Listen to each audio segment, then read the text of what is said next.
1980 was the very first time I made an Olympic team. 1981, I set a national record. And in 1983, I took a silver medal in the first World Championships in track and field. 1985, I set a world record. And also I won a gold medal in the World Cup. And 1988, I made my third and last Olympic team.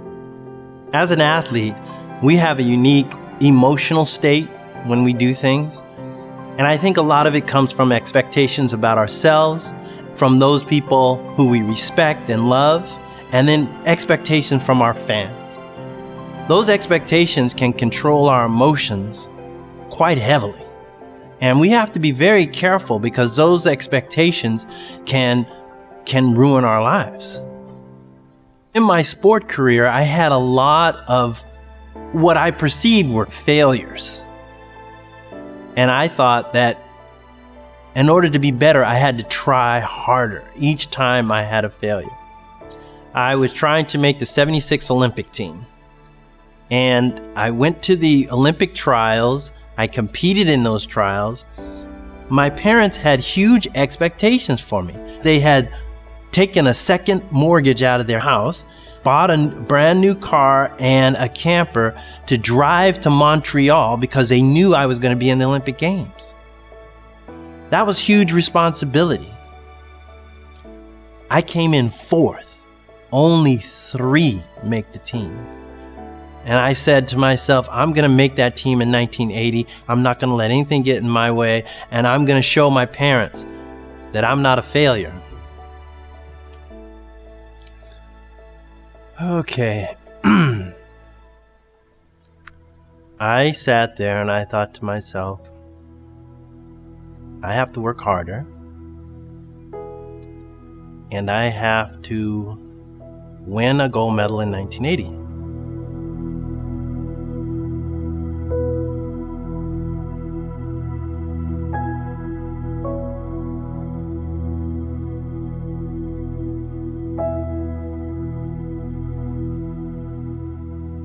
I said to myself again, all right. I got a few more years in me. I'll try for 1984. Prepared myself, worked even harder. And in 1984, right before the Olympic trials, I injured my knee. I made the team.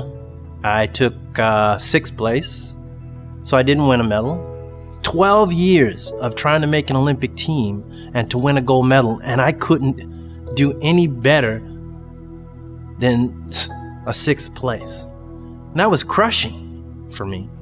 But I thought, it would be easier for me to die now with the adulations than to go through and not to be able to accomplish the expectations that others had of me or the expectation I had of myself. So I think every great athlete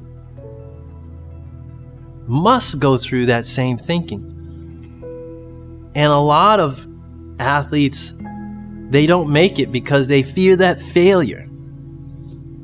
And in athletics, you're always, every single time you go out to compete, you could wind up a loser.